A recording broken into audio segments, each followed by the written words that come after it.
นอกจากการสนับสนุนช่องของเรานะครับผ่านการกดไลค์กดแชร์แล้วก็ Subscribe นะครับผมปัจจุบันนะครับผมช่องของเราได้เปิดช่องทางใหม่ๆนะครับผมเพื่อให้ผู้ชมนะครับผมและแฟนๆของช่องนะฮะสามารถให้การสนับสนุนช่องเล็กๆช่องนี้นะครับให้ได้ไปต่ออย่างต่อเนื่องนะครับและมั่นคงนะครับผมด้วยระบบสมาชิกนะครับผมที่ช่องเราเพิ่งเปิดขึ้นมานะฮะซึ่งทุกคนสามารถที่จะกดสมัครนะครับผมสมาชิกนะครับผมที่ปุ่มจอยนะครับผมหรือปุ่มสมัครสมาชิกนะครับผมที่มุมขวาล่างใต้คลิปนะครับผมหรือมุมขวาบนในหน้าต่างของช่องนะครับผมเพียงเดือนละ50 บาทเท่านั้นนะครับผมโดยมีสิทธิพิเศษมากมายไม่ว่าจะเป็นตราประทับแสดงระดับหลังชื่อนะครับผมเป็นรูปเรือชิปเปอร์ที่ออกมาแบบอย่างสวยงามนะครับผมพร้อมกับอีโมจินะครับเป็นรุ่นพี่แฮมชิปเปอร์นะครับผมสุดน่ารักนะครับซึ่งใช้ในการพูดคุยนะครับผมในช่องคอมเมนต์พร้อมสิทธิพิเศษต่างๆมากมายที่กำลังจะตามมาในอนาคตนะครับผมอีกอย่างหนึ่งคือทั้งการชมคลิปแบบ Exclusive นะครับก่อนใครนะครับผมหรือโอกาสที่จะได้ทำกิจกรรมต่างๆร่วมกันในอนาคตนะครับผมก็สำหรับสมาชิกเท่านั้นนะครับผมที่เก็บสิทธิ์นี้เอาไว้ให้กับทุกๆท่านนะครับแต่หากระบบสมาชิกยังไม่หนำใจนะครับผมเรายังมีช่องทางอื่นให้สนับสนุนกันนะครับผมไม่ว่าจะเป็นระบบซุปเปอร์แตงนะครับผมซึ่งหากผู้ชมเนี่ยเจอสัญลักษณ์นะครับรูปหัวใจนะครับผมที่มีดอลลาร์ไซน์นะครับผมหรือสัญลักษณ์รูปเงินดอลลาร์อยู่เนี่ยข้างใต้คลิปใดคลิปหนึ่งเนี่ยสามารถที่จะคลิกนะครับผมเพื่อโดเนทนะครับผมแทนคำขอบคุณนะฮะเพื่อเป็นการสนับสนุนช่องได้นะครับหรือจะเป็นการโดเนทนะครับผ่านบัญชีธนาคารนะครับผมซึ่งได้ใส่รายละเอียดเอาไว้แล้วนะครับข้างใต้คลิปนี้นะครับผมเอาไว้ที่คำบรรยายใต้คลิปนอกจากนั้นนะครับผมเรายังได้เปิด Line Open Chat นะครับซึ่งชื่อว่า ACS Channel Family นะครับผมก็เลยขอเชิญชาวช่องทุกคนนะครับผมเข้าร่วมห้องแชทได้โดยไม่มีค่าใช้จ่ายใดทั้งสิ้นนะครับผมเอาไว้พูดคุยแลกเปลี่ยนข่าวสารกันนะครับผมในครอบครัวของเราและผมได้จัดทำสติกเกอร์ลายรุ่น Lovely พี่แฮมนะครับชิปเปอร์นะครับเอาไว้เป็นสติกเกอร์ที่ใช้พูดคุยกันด้วยนะครับจะได้ใช้คุยกันในกลุ่มก็น่ารักดีนะครับผมหรือจะเอาไปใช้คุยกับเพื่อนๆส่วนตัวก็ได้นะครับไม่ติดอะไรเลยนะครับผมตั้งใจทำออกมามากๆนะฮะเพียงชุดละ35 บาทเท่านั้นนะครับผมใช้ได้ตลอดชีพนะครับผมก็หวังว่าทั้งหมดนี้นะครับผมจะเป็นเรื่องราวดีๆที่จะเกิดขึ้นกับช่องของเราและชาวช่องของเราทุกคนนะครับผมเพื่อมุ่งหน้าต่อไปสู่ปี 2023 ปีนี้และก้าวต่อไปด้วยกันอย่างมั่นคงนะครับผมอย่าลืมสนับสนุนกันนะครับขอบคุณครับ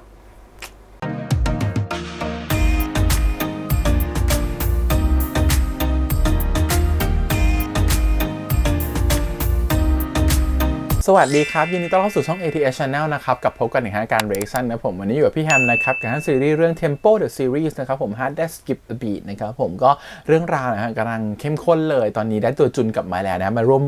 ร่วมในการที่จะฟื้นฟูวงมาแล้วนะครับผมเดี๋ยวดูซิว่าคนต่อไป target ต่อไปเนี่ยจะเป็นใครเนี่ยจะเป็นดีแลนนะลองมาดูซิว่า EP นี้จะเป็นอย่างไรนะผมกับ EP ที่4ของ Tempo the Series แต่ก่อนอื่นเลยขอบคุณก่อนนะฮะทาง GMTV ที่อนุญาต reaction ได้นะครับแล้วก็ตอนนี้พี่แฮมนะครับผมจับมือกับทาง Shopeeนะครับผมก็มีการเปิดร้านค้าเล็กๆขึ้นมานะครับผมสามารถจะคลิกลิงก์ข้างใต้ในคำบรรยายนะครับเพื่อจะนำพาไปสู่ร้านค้าใน Shopee ได้ก็ถ้าซื้อของในนั้นเนี่ยพี่แฮมก็จะค่าขนมนิดหน่อยนะครับผมตามลิงก์จากสินค้าในลิงก์นะครับผมก็เป็นการแบบว่าจุนเจือทำให้ช่องสามารถที่จะเดินต่อได้ยาวๆนะครับผมก็เป็นการให้เหมือนกับมีรายได้จากทางนี้เพิ่มขึ้นมาเพื่อจะแบบเป็นการจ่ายต่างๆที่ค่าใช้จ่ายต่างๆเพื่อทำให้ช่องดำเนินการต่อไปได้นะครับโอเคก็ช่วยๆกันนะเผื่อใครสนใจนะสามารถซื้อได้นะครับแต่ไม่ซื้อไม่เป็นไรนะครับผมแล้วก็ถ้าไม่ซื้อช่วยกด subscribe ให้ด้วยละกันนะครับโอเคเดี๋ยวเรามาดูกันต่อกับ Tempo the Series ครับผม EP ที่4ก่อนอื่นเลยนะครับผมก็ Happy New Year ด้วยละกันนะครับผมขอทุกคนมีความสุขตลอดปี 2025 นะครับไปดูเลยครับผมกับ EP นี้ไปกูจับได้แล้วนะว่าใครช่วยมึงอยู่อ่ะมึงอยู่ไหนมึงอยู่ที่เซ็ตหรือเปล่าพี่พูดอะไรกับมันอ่ะมันถึงได้ยอมกลับมาทำเพื่อคนอื่นอีกรอบหนึ่งแทนที่มันจะได้หัดเห็นแก่ตัวซะบ้างอ่ะที่เขากลับมาลงมงครั้งเนี้ยเพื่อชดเชยเขาว่าลีดเดอร์ที่ตัวเองทำไม่ได้เพื่อนแกกำลังเห็นแก่ตัวขนาดเนี้ยแกไม่คิดจะซัพพอร์ตมันหน่อยหรอขอบคุณนะที่ยังกลับไปบ้านวง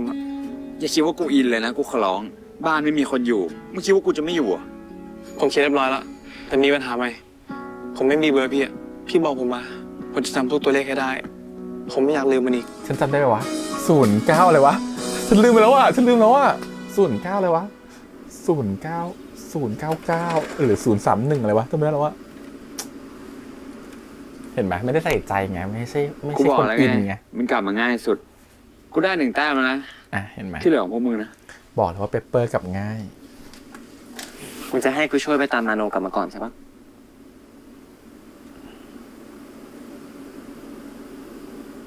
อันดีแลนเหรอ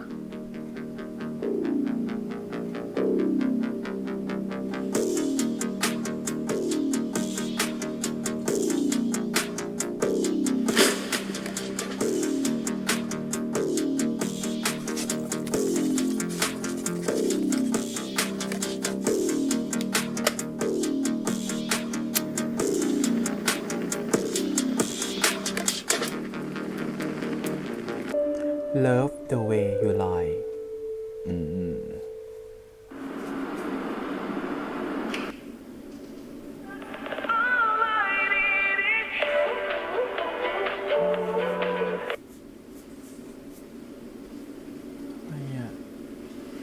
ผมมีเรื่องให้ช่วยทำไมอ่านไวจังครับ มือไปโดนว่าแต่มีอะไรเหรอ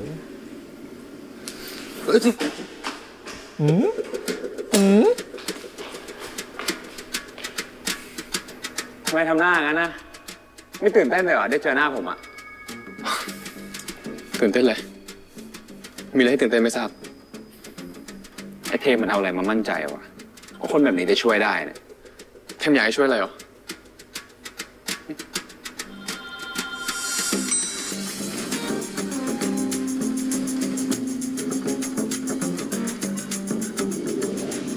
ก็มี2 อย่างที่เราแยกกันไปหา พี่ต้องไปหาพิกัดดีแลนด์ให้เจอ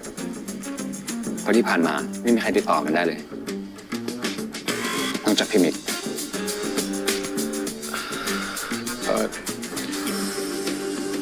ส่วนผมอะต้องไปขอกุญแจห้องเก็บเอกสาร เพื่อหาเพลงหนึ่งให้เจอ เธอจะเอากุญแจห้องเอกสารไปทำอะไร ผมต้องไปแต่งเพลงออกไลฟ์สดอะก็เลยจะมาขอยืมเนื้อเพลงเก่าที่ค่ายทิ้งแล้วอะกลัวเดี๋ยวจิ้มไม่เข้าเดี๋ยวไปโดนเพลงคัมแบ็กให้เข้า แต่ก็แล้วแต่แล้วกันแจ้งผมแต่งเพลงใหม่เองก็ได้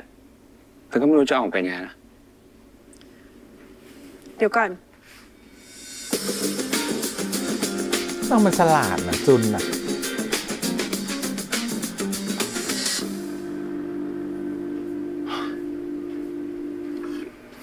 เทมนี่เก่งจัง เอาแกเข้าเป็นคนแรกเพราะว่าแกช่วยได้เยอะจริงๆอะ ต้องชมผมไม่ใช่เหรอไอเทมทำอะไรยัง มีความหึงเลยนะ หึงเบา แกมันฉลาด ฉลาดมาก เรื่องตี2 หน้าเนี่ย ๆ เอ้ามันโดนด่า อย่างน้อยผมก็ทำเรื่องยากๆสำเร็จแล้วกัน ไม่เหมือนพี่หรอก ให้อะไรไปก็ไม่เห็นได้เรื่องได้ราวสักอย่างเลย เอาไม่ใช่ความผิดพี่นะ ก็ไอพี่มิกมันไม่ทำงานอะก็เลยไม่รู้เลยว่าดีแลนอยู่ไหน ช่างมันเถอะอย่างน้อยของสำคัญก็อยู่นี่ละถ้าหาเพลงนั้นเจอไอ้ดีแลนก็อาจจะยอมคุยก็ได้ เพลง ที่ไอ้เทมเลือกดีแลนก่อนอะเพราะมันคงรู้แหละว่าประเด็นของมันกับดีแลนคือเรื่องนี้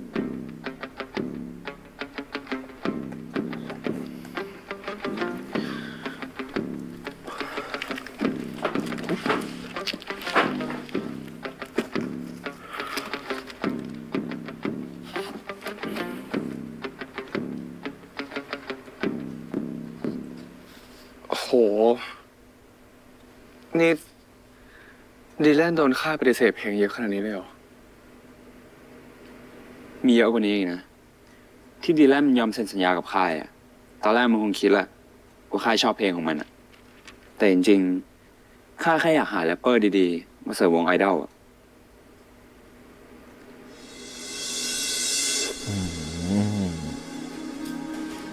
แรกๆมันเลยเข้ากับใครไม่ค่อยได้เท่าไหร่เว้นก็แต่กับไอเทมอะ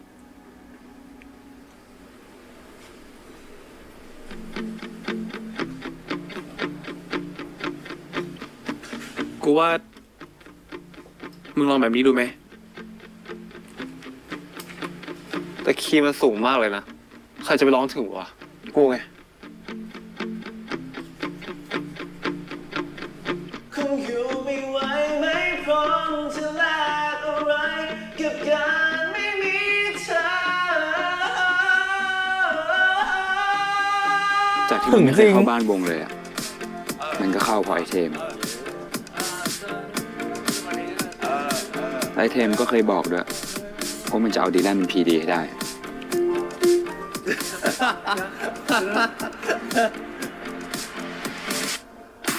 มันก็เลยยอมทนอยู่ต่อ เวิร์กว่ะ เพราะมันคิดว่าไอเทมจะทำให้มันได้จริง สวยงั้นเก็บไว้ในฮาร์ดดิสก์นะ เพราะถ้าเก็บในคลาวด์ไม่จะกลายเป็นของวันนี้ เดี๋ยวนะ หมายความว่า เพลงนั้นผมอยากให้เราทำเพลงนี้มามันเป็นเพลงที่ เพลงที่ทำกับดีแลน จีบได้ไหม เราจะไม่ทำเพลงนี้เทม แต่ผมแก้มาแล้วกับ ดีแลน เลิกเว้ยเลิก ที่ไอเทมมันยอมเหนื่อยมาทั้งหมดอะส่วนหนึ่งก็เพื่อสู้ให้เพลงของดีแลนนั่นแหละ อันนี้ได้เลย มึงเขียนโอเค แต่อย่างว่า พอมันไม่เกิดขึ้นจริงๆอะคนที่รู้สึกว่าตัวเองโดนหักหลังมากที่สุดอะ ไอเทมดีแลนใจเย็นดิวะ ก็คือดีแลนนั่นแหละ เฮ้ยเจนเชี่ยอะไรมึงไม่เห็นเหรอแม่งหักหลังกันทุกคนอะมึงแม่งปลอมสัตว์อะ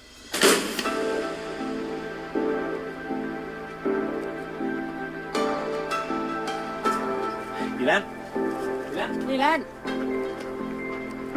ดีแลน จริงๆ ตอนที่เทมจะกลับมาทำวงอะ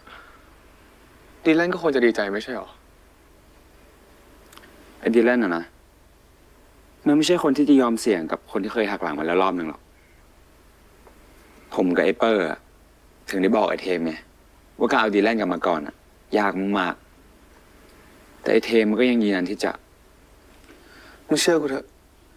ยังไงก็ต้องดีแลนกลับมาก่อนจริงๆ ต่อให้แม่งจะยากแค่ไหนก็ตาม ก็ไม่รู้หรอกนะว่ามันคิดอะไรอยู่อะ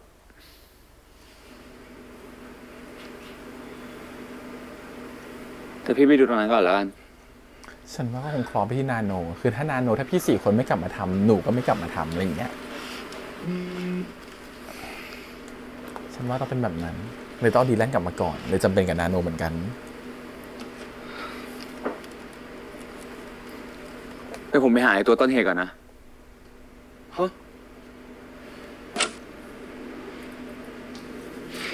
เป็นไงบ้าง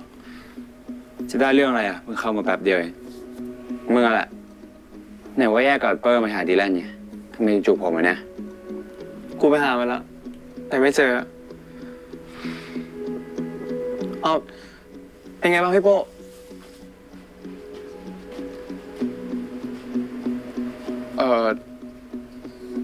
ที่พี่เจอก็ประมาณนี้อะไม่ใช่อะ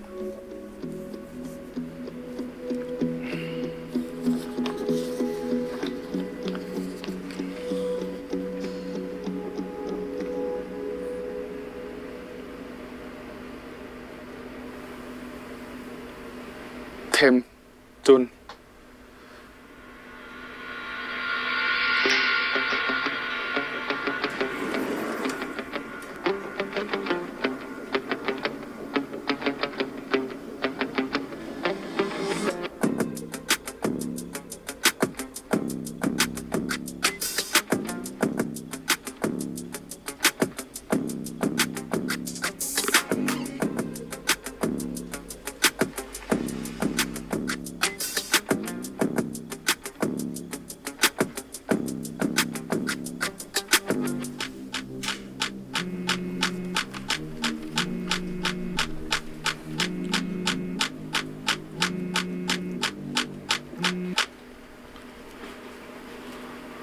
มึงไม่อยู่บ้านวงเหรอวะไอเทม ทำไมวะ กูว่ากูกะจะกลับมาหามึงวะ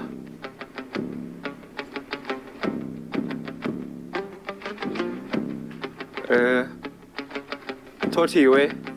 ตอนที่กูรู้ว่ามึงจะไม่ไปเกาหลีเนี่ย กูอาจจะหัวร้อนไปหน่อย แต่พอมาคิดดูแล้วอ่ะ มันก็อาจจะเป็นเรื่องที่ดีของกูก็ได้นะเว้ย เราจะได้กลับมาทำเพลงด้วยกันไง แปลก มึงแม่งปลอมสัตว์อ่ะ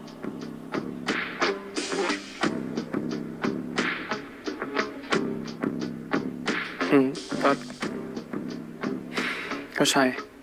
เอ้าทำไมมึงทำเสียงกันวะ ไม่ดีใจหน่อยเหรอ กลับมาทั้งคนนะเว้ยอย่าบอกนะ มึงระแวงใช่ไหม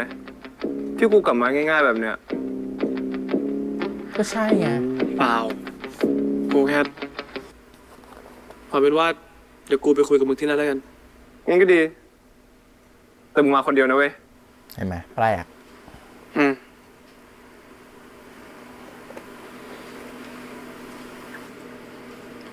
มีอะไรป่าวะ อ๋อ ไอเปอร์โทรมา เดี๋ยวกูไปหามันก่อนแล้วกัน ฝากหาต่อด้วยนะ เชื่อเทมเดี๋ยวก่อน พี่บิ๊กมาเชื่อมึงมานี่ก่อน หลบไปทั้งคู่เลย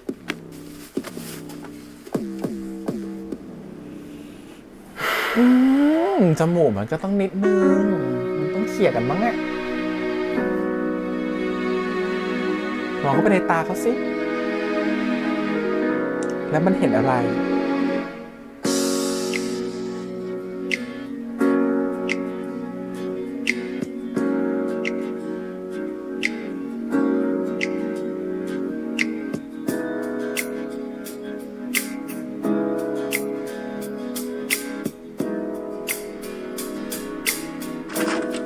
อ้าวพี่บิ๊กลงมาทำอะไรเนี่ยพี่ ทำไม ช่วยผมหาเหรอ คุณโป้ต้องดูใจสั่นตลอดเวลา โอ้ยช่วยอะไรล่ะ พี่แค่ลงมาดูเฉยๆเว้ยว่ามีทำเลตรงไหนที่จะแอบรับได้บ้างอะแล้วแกจะหาเนี่ยแกก็หาไปเลยนะ นานแค่ไหนก็ไม่เป็นไร ฝากบอกคนอื่นด้วยว่าพี่ลงมาช่วยหาละ เฮ้ยเดี๋ยวแล้วจะไปนอนอะไรของนั้นนะพี่ฝุ่นทั้งเยอะนะเดี๋ยวผมช่วยหารับรองไม่มีใครรู้แน่นอน เรื่องตอแหลว่าพี่ทำงานเก่งอะผมถนัดอยู่แล้วโอ้ยไป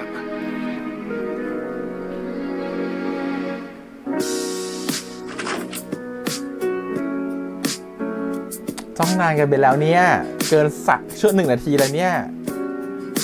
เวลาจ้องอะไรกันนานๆเขาเรียกว่ามันจะแบบทดสอบความรักนะ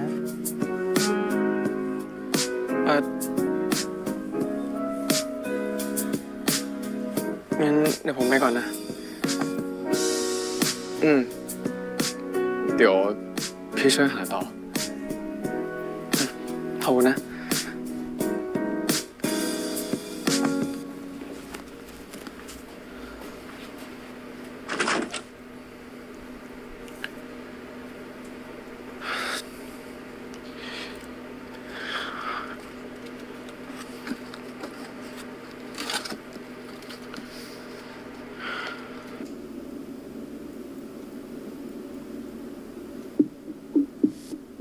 มันเชื่ออะไรวะไอ้เพมไอ้ดีแลนด์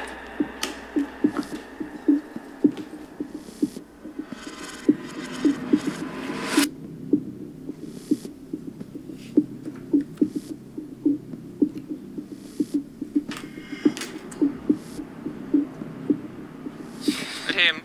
กูขี้เกียจรอแล้ววะ คืองี้ กูมีแข่งแรปเว้ย ฮะ มึงไปแข่งกับกูหน่อยดิ กูอะนะ คือพวกแม่งอะชอบดูถูกไอดอลแรปเปอร์ ว่าห่วยอย่างงู้นห่วยอย่างงี้ ไปทำให้มันเห็นหน่อยดิ ว่าเราแม่งก็ของจริง มึงไปกับกูนะ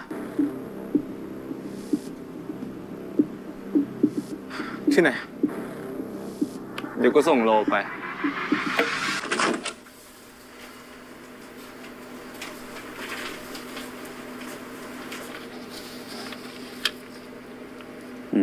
แคบซะด้วย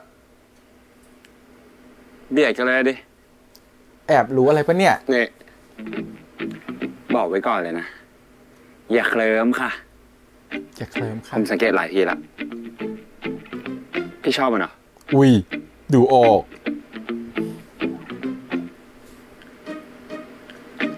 แต่ไอ้เทมไม่ชอบพี่หรอกนะ มันชอบผู้หญิงตัวเล็กๆอะไม่ได้ชอบผู้ชายตัวโตอย่างนี้ ถ้าพี่ไม่มีประโยชน์กับมันอะมันไม่สนใจพี่หรอก ดูดิ พอมีผมเวเปอร์ แล้วตอบเมสเสจพี่ที่ไหนอะแล้วเดี๋ยวมีไอดีแลนด์มาอีก พี่เตรียมโดนลืมได้เลย เงียบกันนะ ถือว่าเตือนแล้วกัน ดูออกด้วยอ่ะ แล้วเราอ่ะชอบเขาหรือเปล่าจุน ไม่ใช่เรามาชอบเขาแล้วมากันซีนเพื่อนนะ มารับศพเพื่อนมึง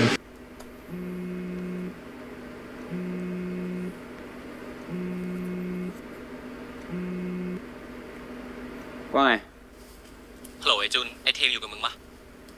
ไอ้เทมแม่งโดนไอ้ดีแลนด์เล่นแล้วชัวร์เลย เนี่ยไอ้ดีแลนด์มันทิ้งโน้ตไว้เนี่ยแล้วถ้าที่กูดูมานะเหมือนผับนี้แม่งเป็นเหมือนผับของพวกแก๊งแรปใต้ดิน ซึ่งการที่จะเข้าแก๊งแรปของพวกนั้นได้ ต้องถูกพวกนั้นยอมรับก่อนมันเกลียดการแรปของพวกไอดอลมากเลย มันเหมือนเคยด่าเราด้วยซ้ำมั้งว่าเป็นแค่เพลงป๊อปโง่ๆโดยเฉพาะไอเทมเพราะมันดังสุดกูว่าดีแลนด์แม่งน่าจะหลอกให้ไอเทมไปโดนยำที่นู่นและได้เป็นส่วนหนึ่งของแก๊ง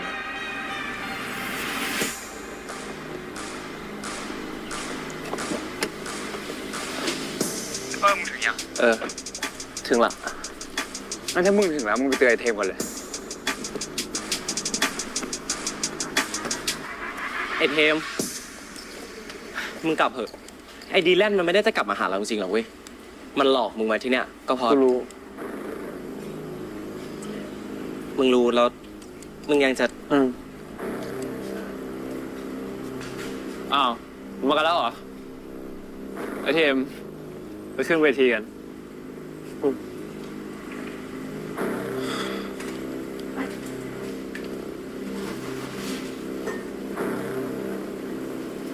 เชี่ยจุนมึงมาที่นี่เดี๋ยวนี้เลย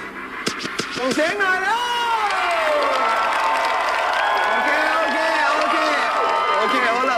ลิกวันนี้เรามีแขกรับเชิญสุดพิเศษที่จะมาแรปแบทเทิลบนเวทีแห่งนี้กับพวกเราลีดเดอร์ไอดอลชื่อดังส่งเสียงให้กับเทมวงมา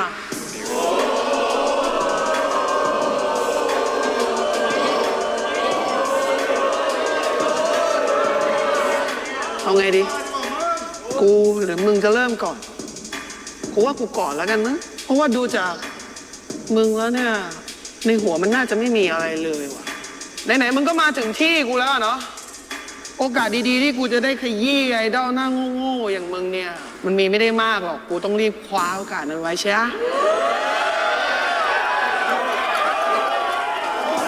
กูจะเตือนมึงไว้อย่างนะเว้ยมึงไม่สามารถที่จะใช้หน้าของมึงเนี่ยเอาชนะกูได้บนเวทีแห่งนี้นะเว้ยสิ่งที่มึงจะชนะกูได้เนี่ยมันอยู่ในนี้เว้ยเซนดนตรีอ่ะมึงเก็ตเปล่ามึงเก็ตหรอโอเคงั้นกูขอเป็นกำลังใจให้มึงแล้วกันหวังว่าหน้าตาหล่อๆของมันกับท่าเต้นตลกอันนี้วะหวังว่ามึงจะเอาชนะ ผม กู ว่า ได้ เซน นะ ดน เว้ย ตรี มีอะไรจะพูดก่อนที่มึ มาง จะ พูดกับคนที่เป็นนักร้องนำเสียงสูงขนาดนี้ไฮโน้ต ไม่จะเริ่มก็เริ่มเลย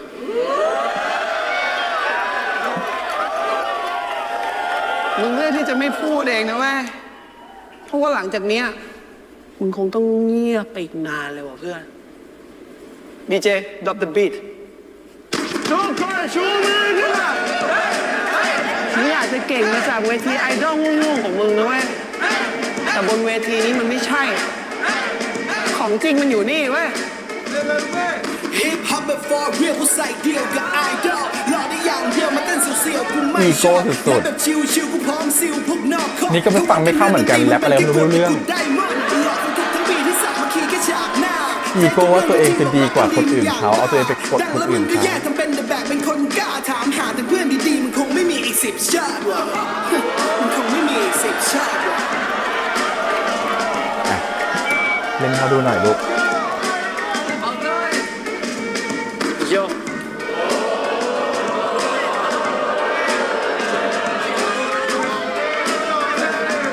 โย คนจะคิดอะไรก็คิดได้ คิดเองคนเดียวไม่มองความจริงเลยคิดง่าย เก่งอยู่คนเดียวชนะคนเดียวไม่แพ้พ่าย นี่ก็เพิ่งรู้ว่าเก่งแล้วจะสู้คนอื่นได้ เก่งแบบนี้ขอไม่เก่งดีกว่า เก่งแบบนี้เหมือนเก่งอยู่ในกะลาไอยอไม่จะเป็นน้องเฟรกลองมองดูไหมแค่เปิดตาไอยอก็มีดีแค่พี่ลองเปิดกะลาซะ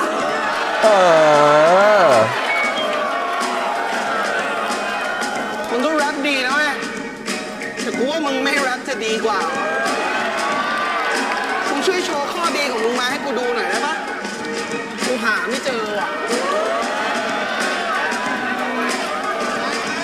ดียังไงในโชว์เด้ออกมินิฮาร์ดมึงอย่างเป๊ะดีแต่แอคอาร์ตโหหล่อไปขี้เก๊กกูจะขยี้มึงให้เละไม่ต้องมาพังกูไม่เก็ตทำเป็นมึงเก่งหน้ากล้องแต่เรื่องจริงมึงอย่างเฟกเซนดนตรีมึงก็ไม่มีรางมึงอย่างพระเจ้าเฮาเพลงก็ห่วยออกมาที่ไรเอาเมอร์ชันไดมาหลอกเขากู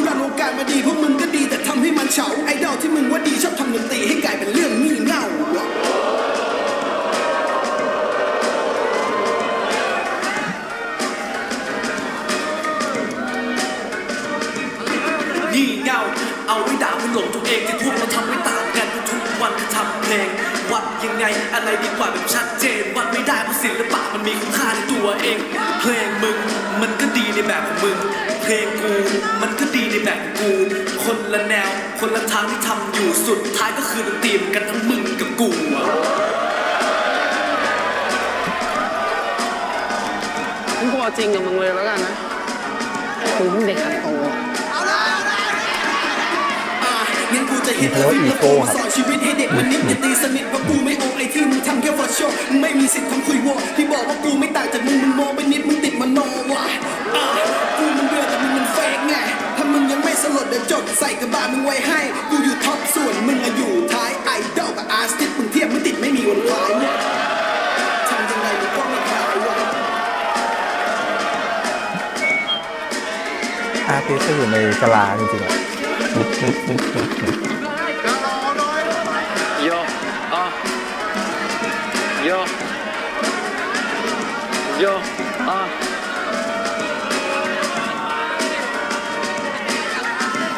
รอฝันอยู่เร็วๆดิ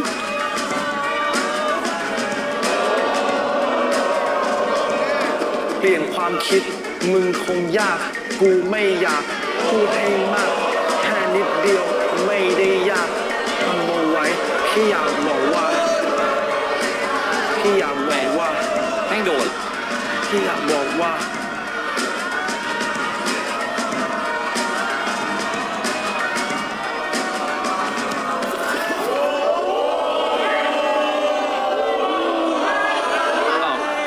พวกมึงด้วยเหรอวะดีวะ มีเชี่ยอะไรล่ะ กูรู้แล้วนะมึงตั้งใจจะทำอะไรอ่ะ แล้วไงไอเทมไม่รู้ก็พอแล้วปะ มึงว่ามันไม่รู้เหรอวะเทมมึงรอไอ้จุนมาก่อน ขึ้นไปก็โดนยำเปล่า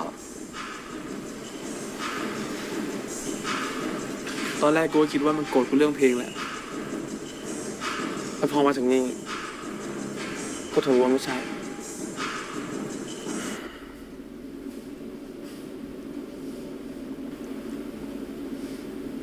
มึงไม่กลับบ้านหรอปีใหม่มึงอะถ้าไปเรียนเยอะเว้ยเพื่อนมามึงคำสักคำมึงกูหันไม่เท่าอ่ะกูว่าก็เท่านะเว้ย ๆมาเราไม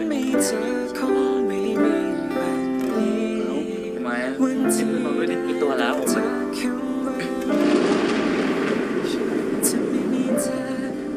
กลัวผ้าเหรอไอ้จูนมาก่อนดีแลนด์หน่อยก่อนดีแลนด์หน่อยมา มึงไม่ได้โกรธกูเรื่องเพลงเลยเว้ยที่มึงโกรธกูอ่ะเพราะมันผลักมันออกจากชีวิตกูถ้ากูนี้เล่นกับมันไม่ได้จริงๆมาสก็ลงไม่ได้อยู่ดีเว้ยกูไงกูต้องขึ้นไปเว้ยแล้วถ้ากูเอามันกลับมาไม่ได้จริงๆอ่ะกูก็ต้องให้บ้านใหม่กับมันให้ได้ แล้วกูจะบอกมึงอะไรให้อีกอย่างนะเว้ยแม่งไม่เคยทิ้งมึงเลยเว้ย ที่แม่งทำทั้งหมดอ่ะ ก็เพื่อให้เพลงมึงอ่ะไปถึงมือคุณเปรมิกา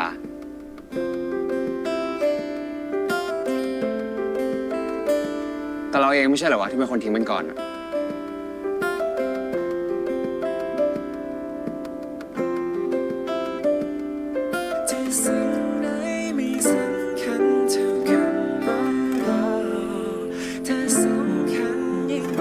แล้ววันเนี้ยที่แม่งยังขึ้นไปบนนั้นอ่ะ ก็เพื่อมึงนะเว้ย ก็แล้วแต่มึงเราว่ามึงจะเอายังไง ทุกคนคงจะเห็นแล้วใช่ไหมว่าไอดอลเนี่ยมันโคตรกระจอกเลยว่ะ แต่เท่านั้นมันยังไม่พอเว้ยคุณเทมกูมีแขกรับเชิญสุดพิเศษ อิมพอร์ตมาจากวงของมึงเองเลยเว้ย ซึ่งเขาเนี่ยน่าจะรู้ว่าวงการไอดอลมันเน่าเฟะขนาดไหนมากกว่ากูนะเว้ย ส่งเสียงให้กับดีแลนด์หน่อยแล้วดีแลนด์ดีแลนด์ดีแลนด์ดีแลนด์ดีแลนด์ดีแลนด์ดีแลนด์ดีแลนด์ดีแลนด์ดีแลนด์ดีแลนด์ดีแลนด์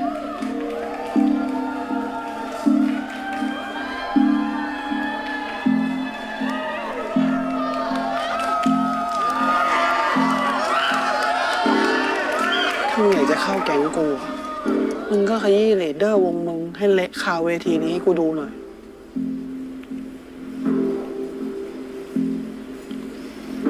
ส่งเสียงให้กับดีแลนหน่อยเว้ย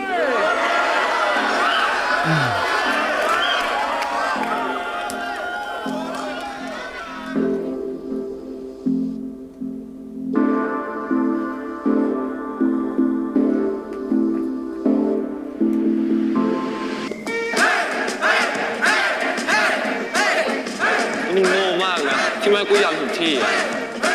แต่ก็ดีมันยิ่งพิสูจน์ให้กูรู้เลยว่า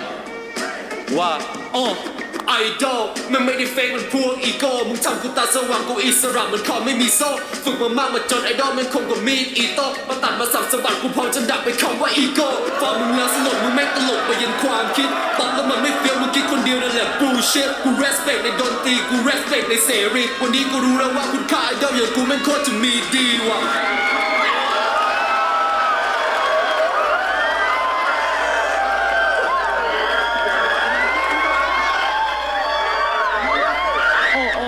กูขอพูดต่ออีกนิดที่มึงบอกว่ามึงรีวิวอยู่คนเดียวแล้วบอกว่าไอดอลมันโคตรเฟกอะโทษทีกับพี่ชายคืนนี้กูขอไม่ respect ว่ะ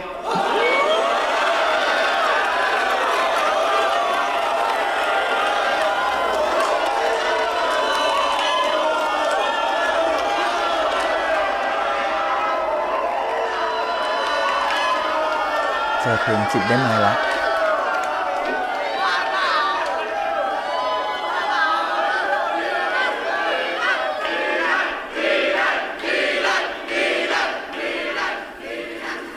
ที่อยากให้กูกลับเข้าไปทำวงด้วยเนี่ยคัมแบ็กรอบนี้กูต้องได้ produce แล้วก็ทำเพลงไตเติ้ลเองถ้ามึงตัวไหนรับปากกูแล้วทำไม่ได้นะมึงอย่าพูดส่งๆเลยดีกว่ามึงเอาไปทำเลยยังไงเพลงเนี้ยเราก็จะทำกันเองอยู่แล้ว กว่าจะยอมใจอ่อนนะมึงอะเล่นเอาไอเทมปางตาย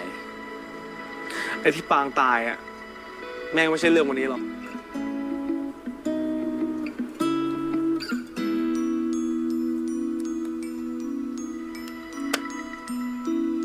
โห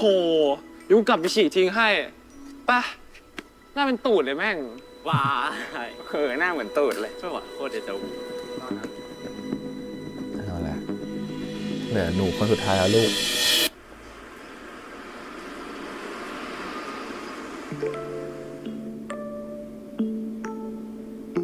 เนี่ยพอเขาได้วงคืนแล้วอะดีแลนมาเขาก็ไม่สนใจเราแล้ว พี่ชอบมันเหรอ เขาก็ไม่ติดต่อมาเลย แต่ไอ้เทมไม่ชอบพี่หรอกนะ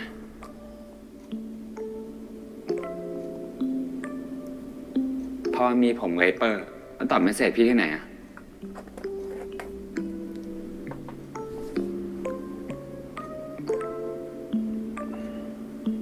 แล้วเดี๋ยวมีไอดีแลนด์มาอีกพี่เตรียมโดนลืมได้เลย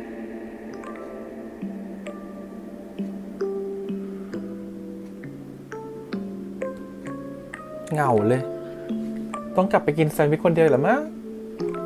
เขาจำเบอร์ได้ให้แบบว่า เราชื่นใจเป็นงั้นแหละ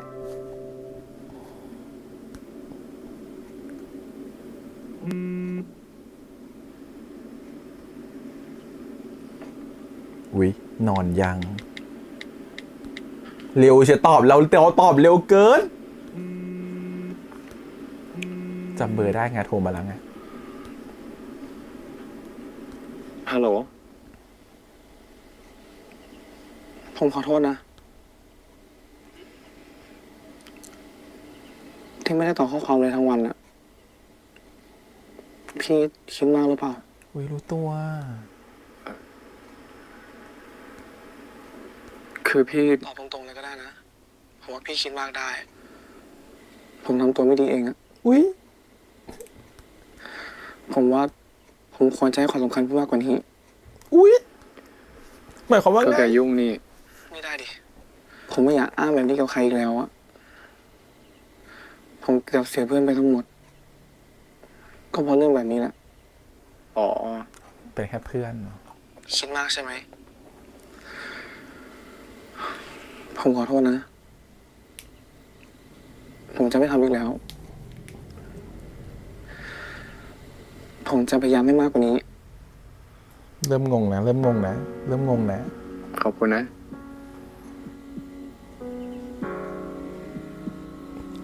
แล้วก็ กำกวมนะกำกวมนะประโยคเนี่ย สรุปพี่เจอเนื้อเพลงยังนะ อยู่ในกล่องสุดท้ายที่หาเลย แกจะเอาใช่ไหม เดี๋ยวพรุ่งนี้พี่เอาไปให้ เปล่า ผมไม่ได้จะเอาแล้วแหละ แต่ผมอยากขอบคุณพี่อะที่พี่ช่วยหามันจนเจอ ตอนแรกอะผมกะจะบอกพี่ด้วยตัวเอง แต่ผมกลับไปหาพี่ที่ออฟฟิศแล้วไม่เจอ แกกลับไปเหรอ คือจริงๆ พี่ก็ไปหาเราที่ผับนะ แล้วทำไมไม่อยู่รอเจอกันก่อนล่ะ ก็ตรงนั้นมีแต่แกกับเมมเบอร์อะเราเป็นคนอื่นนะ พี่ไม่ใช่คนอื่น เอาไง ฉันรอเลยนะ หรือว่า ฉันรอแล้วนะ ผมเป็นคนอื่นสำหรับพี่เหรอ เฮ้ย ไม่ดีเราหมายถึง เราไม่ได้สนิทกับพวกแกไง แล้วผมต้องทำยังไง เราถึงจะสนิทกัน คุยกันไปเรื่อยๆมั้ง ศึกษากันอะ ถ้างั้น กำกวมเนาะ พี่ช่วยถามเรื่องส่วนตัวของผมที แกชอบกินอะไรเหรอ ช็อกโกแลตอะดาร์กช็อกโกแลต แกสนิทกับพ่อหรือแม่อะ ไม่สนิทกับใครเลยอะเขาไม่ค่อยอยู่บ้าน ผมมาตอนนี้ต้องออกสื่อ สนิทกับหมามากกว่า พ่อแม่ไม่ค่อยยุ่งอาจจะดีนะ ของพี่ทั้งพ่อทั้งแม่ยุ่งกับชีวิตพี่มากเลยอะยิ่งหย่ากันแล้ว เหมือนแยกกันว่าพี่จะรักใครมากกว่า น่ารักนะ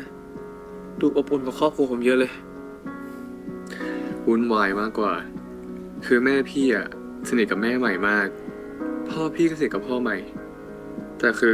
พ่อแม่เราอะยังชอบเถียงกันจนถึงทุกวันนี้เลยทำอะไรนะก็ชอบแข่งกัน กลายเป็นว่าใน4 คนเนี้ย คนที่เกลียดกันมากที่สุด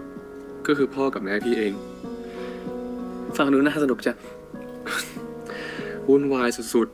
ๆ ตอนหย่าแรกๆอะพี่ต้องมีงานมาเกิดทีละ2 รอบ ปีใหม่2 รอบสงกรานต์ก็2 รอบ แต่พอตอนนี้เขาเป็นเพื่อนกันแล้วอะเลยจับมาฉลองรวมกันหมด เวลาจัดงานอะไรทีอะมีเมมเบอร์5 คนเท่าวงแกเลยนะ ผมอยากเห็นเหมือนกันนะ จะมาบ้านพี่เหรอ ถ้ามีโอกาสก็อยากไปนะ แต่แกเป็นไอดอลนะ ไอดอลไปบ้านไม่ได้หรอ ไม่ใช่ กลัวเขาแตกแตนกัน แต่ถ้าพ่อแม่พี่ชอบผมอะผมว่ามันก็ดีนะ เขาชอบเพลงอะไร อีเด็กคนนี้มันลุกเก่ง เดี๋ยวจะไปเล่นให้ฟัง อื้อหือมันจีบไป เพลง พ่อแม่อะไรเนี่ย เก่าๆอะเพลงพี่แจ้พี่ปั่นอะไรแบบเนี้ย อ๋อ ผมเคยเล่นอยู่นะ แล้วพี่อะชอบเพลงอะไร หลอกถาม ช่วงนี้ชอบฟังเพลงระหว่างทางอะ ผมไม่เคยแก้คอร์ดเพลงนี้เลยนะ มันเป็นเพลงของซีรีส์เหรอ พี่ชอบเรื่องนี้เหรอ พี่ชอบดูหนังที่ฉายชีวิตของคนอะ พี่น่าถึงได้ทำสารคดี แล้วแกชอบหนังแบบไหน ผมชอบอ่านหนังสือมากกว่า ถึงได้เขียนเพลงได้ใช่ไหม ก็ อาจจะนะ ผมชอบอ่านพวกบทกวี กับงานคลาสสิกอะไรพวกเนี้ย พี่ชอบแต่งงานป๊อปๆแฮะไม่เคยอ่านงานคลาสสิกเลยอะ มันก็จะช้าๆ เนิบๆหน่อย แต่ผมชอบวิธีการใช้คำของเขานะ อ๋อ อ่านให้ฟังไหม But in this she was not jealous. Only now and then when she made herself look in her glass, a little resentful that she had grown old, perhaps by her own fault, and all the rest of it, she was grateful of them. หลับแล้วค่ะยันเช้าเลยจ้า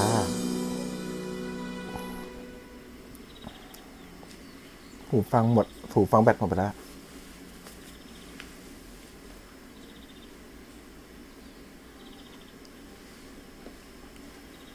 ยังไม่วางเลยเหรอ เทม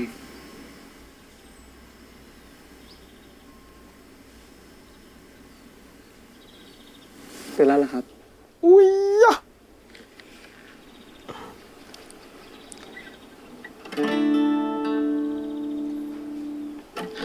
เธอจะมีระหว่างทางกลับดูสวยงาม ตายแล้วจีแบบนี้คือตายอ่ะ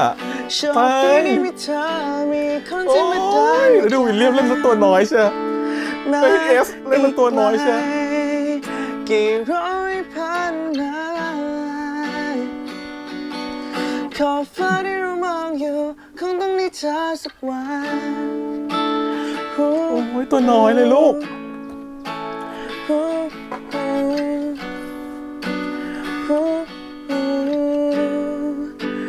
Get time with you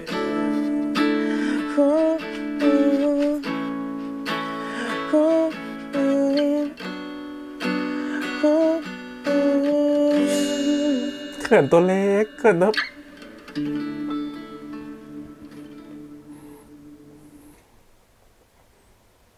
ฮัลโหลโซเฟีย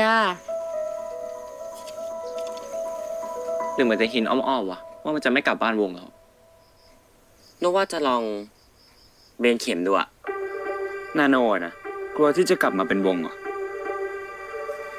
เทมอ่ะกำลังฉีกกระดาษหน้าสุดท้าย แล้วเขียนใหม่กับแกทั้งหมดอยู่ไง ตอนหนึ่งมันสั้นจังเลย เฉพาะฟุตเนื้อหาเนี่ยไม่ถึง40นาทีคือน้อยมาก สั้นมากนะฮะห่วงอะไรเนี่ย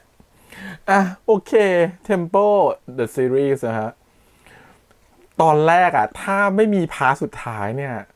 จะมีเรื่องพูดเยอะแล้วนะ เพราะจะบอกว่าแบบ นี่ฉันกำลังดูสารคดีวงมาสุดหรือเปล่า หรือฉันกำลังดู Tempo the series ฉันไม่เห็นบทของโป้เลยอะไรเงี้ย โอเค แต่พอมีพาร์ทสุดท้ายมาโอเคโป้กลับมาละโป้ดึงกลับมาละแล้วก็เป็นจังหวะที่ดีมากๆด้วยนะอ่ะถือว่าดูมา4 EP แล้ว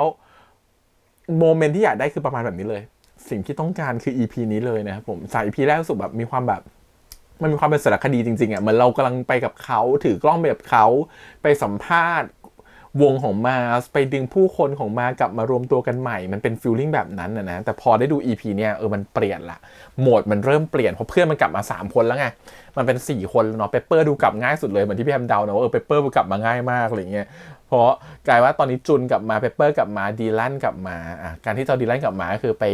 ตอนแรกดีแลนเหมือนจะแกล้งให้ไปแบบไปโดนขยี้ไปโดนในกลุ่มของการแรปเปอร์นะใต้ดินอะไรเงี้ยแต่ก็สมควรแล้วแหละที่คนแรปเปอร์นั้นควรจะโดนขยี้นะครับผมก็คือเป็นคนที่ดูมีอีโก้มากแล้วก็ด่าคนอื่นว่าเฟกนะครับผมจริงๆมันมีประเด็นแบบนี้เกิดขึ้นมาเมื่อสัก 2-3 ปีก่อนที่จะมีวงดนตรีที่เขาคิดว่า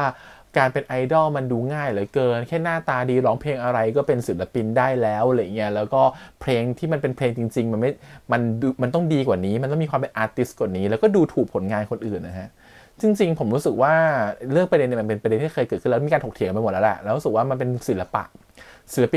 มีหลายแขนงเนาะมันไม่จำเป็นต้องมีแขนงเดียวเนาะไม่จำเป็นต้องร่ำอยู่กับที่ไม่จำเป็นต้องว่าสิ่งนี้ดีกว่าสิ่งนี้มันไม่มีอะไรมาข่มกันได้นอกจากคุณวัดกันในเลเยอร์เดียวกันหมายความว่าคุณเป็นแรปคุณก็วัดกันด้วยแรปเหมือนกันว่าใครแรปดีกว่าใคร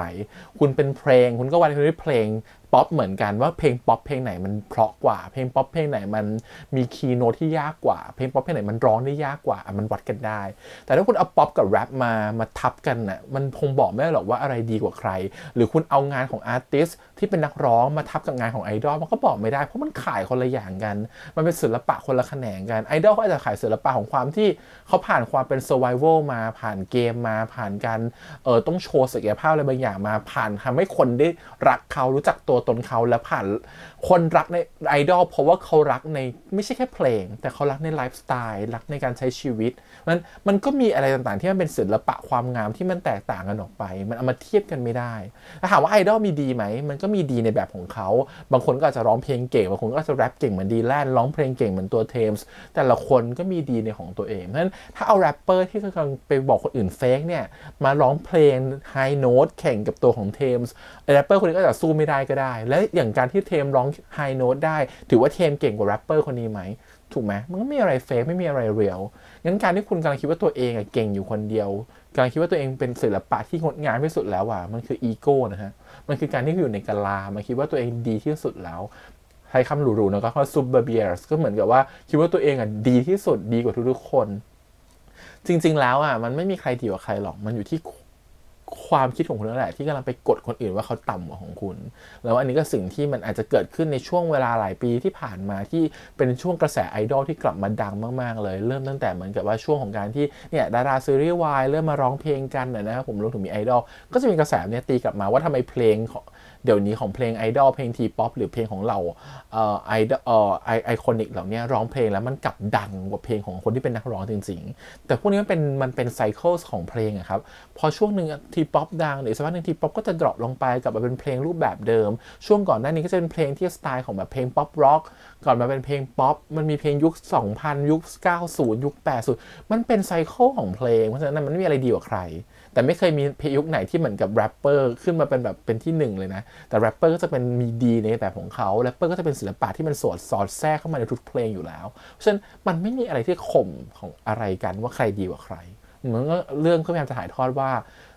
มันไม่ดีกว่าขนาดนั้นหรอกแต่ในขณะที่มันเป็นแบบนั้นเนี่ยตัวของดีแลนเองก็อยากจะพาตัวเทมไปเจอกับสังคมแบบนั้นแล้วก็ให้ตัวเทมถูกขยี้ในคอมมูนิตี้แบบนั้นแต่สุดท้ายแล้วดีแลนก็ทนไม่ได้เนาะประกอบกับการที่เห็นเพื่อนๆไม่ว่าจะเป็นจุนหรือแปปเปอร์เขาบอกว่าเขาแคร์แกมากเลยนะเขาทำทุกอย่างก็เพื่อให้เพลงของเราไปได้สุดท้ายดีแลนก็เลยยอมเข้าไปแรปแล้วก็ไปวินบนเวทีนะครับผมทำให้สุดท้ายก็กลับมาฟอร์มวงกันใหม่ตอนนี้เหลือแค่ตัวของนาโนนะครับผมซึ่งนาโนเนี่ยน่าจะมีปมปัญหาของเขาแหละในเรื่องของการที่เขากลัวการต้องกลับมาเจอกันใหม่กลัวการต้องกลับมาฟอร์มวงใหม่กลัวการที่จะเป็นวงใหม่อีกครั้งหนึ่งกลัวมันจะเป็นไปไม่ได้อีกแล้วกลัวมันจะไม่สำเร็จตามที่เขาคิดไว้เพราะฉะนั้นน่ะการเป็นนาโนเนี่ยต้องให้ตัวของโป้ช่วยในการพูดคุยกับนาโนใน EP ถัดไปก็เดี๋ยวรอดูว่าจะเอาน้องน้อยคนสุดท้ายกลับมาเนี่ยมันจะง่ายหรือยากขนาดไหนนะผมแต่คิดว่าภายใน5 EP ก็น่าจะครบวงแล้วถูกไหมหลังจากนั้นคิดว่า6ถึง7ถึง10ก็คงจะเป็นอุปสรรคที่คุณเปมิกาจะยื่นให้กับวงนี้แล้วแหละว่าเธอต้องทำอะไรบ้างเพื่อพิสูจน์ตัวเองหรือวงนี้พยายามจะทำอะไรบางอย่างเพื่อจะเป็นอิสระต่อการ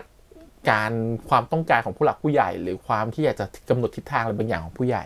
วงนี้จะสู้ต่อไปยังไงเขาจะสามารถทำให้ตัวของ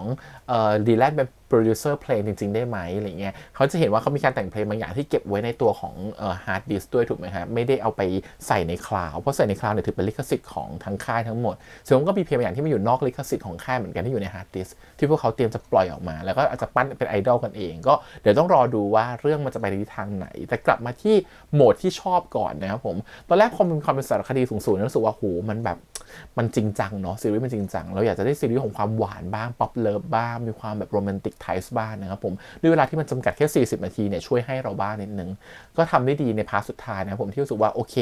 มันค่อยสมกับชื่อซีรีส์หน่อยว่า Tempo the Series นะครับผมว่าโป้ได้เข้ามามีส่วนร่วมแล้วจังหวะของการดึงโป้เข้ามาเราชอบการเปิดเรื่องเหมือนกันนะในการที่เหมือนกับแบบเขาให้ตัวของโป้รู้สึกว่าเขาเหงาโป้รู้สึกว่าต้องการใครแล้วคนที่ดูออกอย่างจุนก็มาขยี้อีกว่าฉันดูออกนะว่าเธอชอบเขาอยู่ฉันดูออกนะว่าโป้ชอบเทมอยู่แต่โป้ไม่ทางสำเร็จหรอกเพราะเทมชอบผู้หญิงตัวเล็กเหมือนจุนกันซีนนิดๆนะแล้วรู้สึกว่าจุนไม่รู้จักเทมจริงๆหรอว่าเทมชอบแบบไหนหรือว่าจุนพยายามจะกันซีนหรือเปล่าหรือจริงๆแล้วจุนอาจจะชอบโป้เองหรือเปล่าเราไม่แน่ใจนะผมแต่พยายามจะกันซีนว่าโป้ไปไม่ได้หรอกเลิกคิดขณะเดียวกันจุนก็พยายามจะใส่โคในเรื่องอื่นด้วยเช่นว่าเห็นไหมล่ะที่ผ่านมาเขาตอบพี่บ้างไหมเขาไม่เห็นตอบเลยเขาเกริ่นเรื่องนี้ไว้ทำให้รู้สึกว่าว่ะไม่ตอบจริงๆแต่สุดท้ายเขาก็ปิดประเด็นด้วยการที่ว่าตัวของเทมโทรมาหาเลยและขอโทษที่ไม่ได้ตอบทั้งวัน แล้วว่าคำขอโทษแบบนี้มันดูโรแมนติกมากเลยมันคือความใส่ใจอะไรบางอย่าง แล้วมันก็นำไปสู่ประโยชน์ของการพูดคุยกันว่าผมรู้สึกว่าพี่เป็นส่วนหนึ่งของวงจริงๆนะพี่ไม่ใช่คนนอกนะขณะที่พี่บอกฉันรู้สึกเป็นคนนอกฉันไปหาเธอที่ผับแต่ฉันก็ไม่กล้าเข้าไปหาเธอเพราะฉันรู้สึกว่าฉันไม่สนิทกับคนอื่นแล้วทำยังไงล่ะถึงทำให้พี่สนิทกับคนอื่นทำยังไงล่ะถึงจะแบบทำให้พี่กลับมาอยู่ในส่วนหนึ่งของวงได้มันคือคนที่พร้อมจะร่วมหาทางบางอย่างเพื่อจะทำให้คนคนนี้เข้ามาอยู่ใกล้เราอะแค่เนี้ยมันโรแมนติกแล้วอะจริงๆเหมือนกับว่าการที่เราพยายามอะไรบางอย่างเพื่อให้เราอยู่กับเขาพยายามอะไรบางอย่างเพื่อให้เราได้อยู่ใกล้ๆเขาอะมันคือความโรแมนติกรูปแบบหนึ่งนะครับผมที่มันดูซิมเปิลมากเลยแต่เรารับรู้ได้ด้วยความรู้สึกเนาะมันเหมือนกับเขาใส่ใจเขาทุ่มเทเขาจริงใจมันต่างกันที่เหมือนกับแบบโอเคพรุ่งนี้ค่อยเจอกันนะพี่หรือเดี๋ยวพี่ครับเดี๋ยวผมซื้อขนมให้แต่มันคือความที่รู้สึกว่าฉันอยากจะอินทูกับเธอนะฉันอยากจะปรับตัวบางอย่างเพื่อให้เข้าใกล้เธอได้มากขึ้นงั้นเรามาถามคำถามกันดีกว่าว่าพี่เป็นคนยังไงเล่าเรื่องพี่หน่อยสิเล่าเรื่องเราหน่อยสิผัดกันเล่าเรื่องมันทำให้เรารู้สึกอยากสนิทกันมากขึ้นรวมถึงการที่อยากจะใส่ใจเธอมากขึ้นความพีคของมันคือระหว่างที่เขาเล่าแหละว่าชอบดูซีรีส์เรื่องนี้นะชอบดูระหว่างทางนะตัวของเทมส์ก็ใช้เวลาทั้งคืนในการที่ไปดูซีรีส์เรื่องนั้นแกะโน้ตเพลงที่เขาอยากจะฟังคือระหว่างทางทำทุกอย่างมันคือความใส่ใจมากๆรวมถึงการจำเบอร์แล้วโทรมาเนี่ยมันคือความใส่ใจที่อยากจะรู้สึกว่าอยากจะเป็นส่วนหนึ่งของอีกคนหนึ่งขณะที่อีกคนหนึ่งมันมีความชอบอยู่แล้วถ้าเทียบกันว่าถ้าโป้ไม่ได้ชอบเทมโป้จะรู้สึกตำแหน่งอาจจะวางสายไปแล้วว่าไว้คุยกันวันหลังละกันอาจจะปิดกั้นบาเรียร์บางอย่างอยู่แต่ลึกๆโป้มันก็มีใจให้เทมมันเลยเปิดโอกาสให้เทมเข้ามาเรียนรู้ตัวโป้ได้ประมาณหนึ่งพอโป้ได้เปิดโอกาสตรงนั้นแล้วเนี่ยเทมก็ได้ใช้เวลาตรงนั้นอย่างคุ้มค่าที่สุดเลยคือการเรียนรู้ความเป็นตัวโป้ไม่ว่าจะเป็นเพลงที่ชอบหรือว่าจะเป็นเหมือนกับแบบเพลงที่พ่อแม่เขาชอบเดี๋ยวฉันจะแกะโน้ตนะเพลงพี่แจ้และพี่ชอบเพลงอะไรมีการได้หลอกถามเนาะรวมถึงการที่เอาเพลงเข้ามาแล้วก็มาซ้อมร้องแล้วก็รู้ว่าเขาหลับก็รอจนถึงยันเช้าหูฟังคุณภาพดีมากอยู่ได้ 8-9 ชั่วโมงถือว่าเก่งก็ถือว่าอยู่ยันเช้าตื่นขึ้นมาปุ๊บนะครับผมก็เขาก็ยังไม่หลับเขาก็รอเธอตื่นอยู่แล้วก็ร้องเพลงระหว่างทางให้เป็นเธอเป็นโป้เธอก็เขินเอาดีๆเขาบอกเขาเมื่อคืนเขาแกะโน้ตมาแล้วเขาดีดกีตาร์ร้องให้เราไอตัวเทมมันก็ข้อหาเก่งไงมันรู้ไงว่านี่จุดอ่อนเนาะคือแต่อย่างน้อยสิ่งที่เทมมันทำให้มันเป็นการการันตีอย่างหนึ่งนะว่าเทมก็จริงจังนะกับความสัมพันธ์นี้ไม่งั้นเทมไม่มานั่งหามรุ่งหามค่ำแกะโน้ตหรอกถูกปะแล้วมันทำให้อีกคนหนึ่งถึงจะคุมเครือแหละว่าตกลงนี่เขาทำอะไรกับเราอยู่นะเขาจีบเราหรือเปล่านะยังงงอยู่เนี่ยแต่มันก็จะมีความรู้สึกดีแบบบอกไม่ถูกว่าเฮ้ยเขาทำเพื่อเราขนาดนี้เลยเหรอวะตรงนี้เรารู้สึกว่ามันเป็นความโรแมนติกที่มันไม่ได้พูดคำว่ารักออกไปนะแต่มันคือการกระทำมันคือการแสดงมันคือภาษารักรูปแบบหนึ่งนะฮะภาษารักมันไม่จำเป็นพูดคำว่ารักก็ได้มันมีเรื่องของการบอกคำว่ารักถูกไหมฮะมันมีเรื่องของการที่ทำให้ของขวัญแต่มันมีเรื่องของการที่ให้เวลาquality time ให้เวลาของการอยู่ด้วยกันนะครับผมอันนี้คือมันมีเรื่องของการให้เวลาในการอยู่ด้วยกันใส่ใจนะครับผมมีเรื่องของการให้ของขวัญคือเตรียมเพลงที่จะมาร้องให้นะฮะรวมถึงมันมีอะไรอีกนะครับผมมีการกระทำนะการกระทำที่แปลว่ารักนะครับผมก็คือ take care ดูแลนะครับผมเพราะฉะนั้นมันก็คือการดูแลการเอาใจใส่ว่าเขาชอบหรือไม่ชอบอะไรนะฮะหรือว่าภาษารักของการที่ว่าติดสัมผัสต้องมาสัมผัสเนื้อต้องตัวกันเพราะฉะนั้นสิ่งที่เขาทำมันคือภาษารักในรูปแบบเดิมเหมือนกันนั่นคือการที่ใส่ใจเทคแคร์ดูแลนะครับผมรอเขาตื่นสนใจรายละเอียดเขานะครับผมบอกให้เวลากับเขาให้เขาเป็นช่วงเวลาที่สำคัญในยามค่ำคืนหรือว่าให้ของขวัญเขาด้วยการร้องเพลงให้มันคือการบอกรักโดยไม่ต้องพูดคำว่ารักตรงๆไม่ต้องมาสัมผัสไม่ต้องมากอดกัน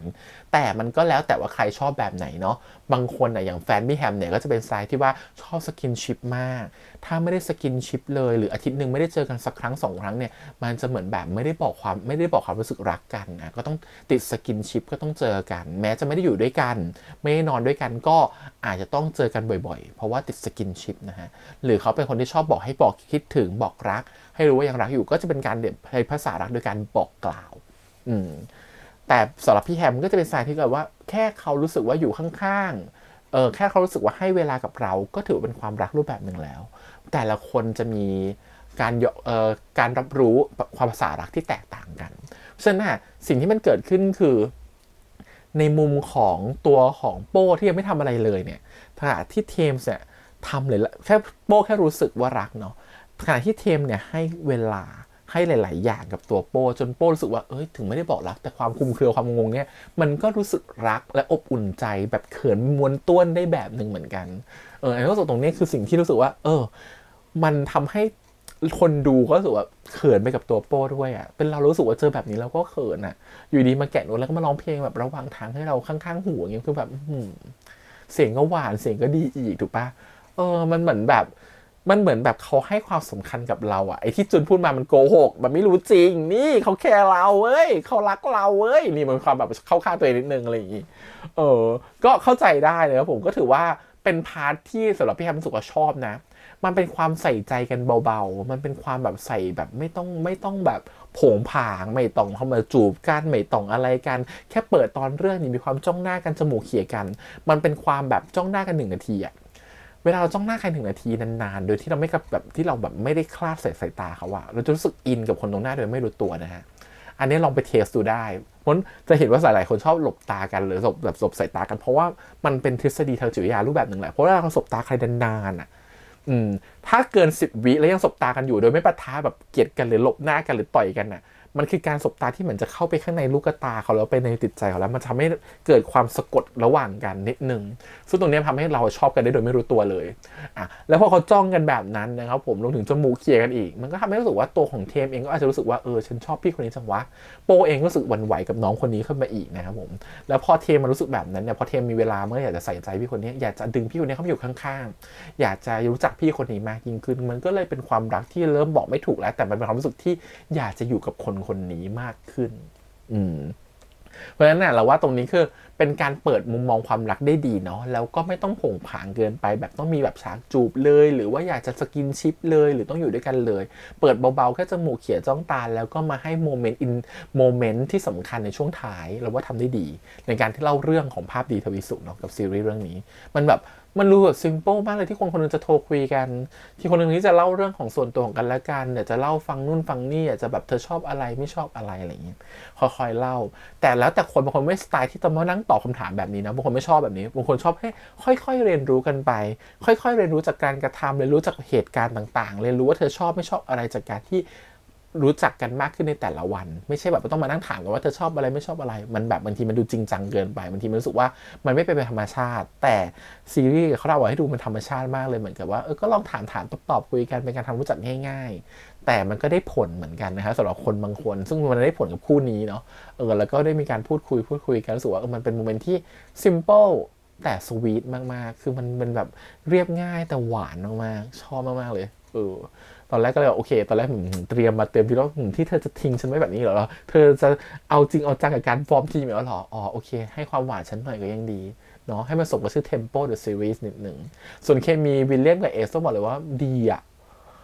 คือรู้สึกว่าช่วงแรกๆยังเฉยๆนะตอนอยู่ด้วยกันก็ยังเฉยๆแต่พอเขาทำอะไรหวานๆให้กันยิ้มหรืออะไรอย่างเงี้ยแล้วตัวเอสเองก็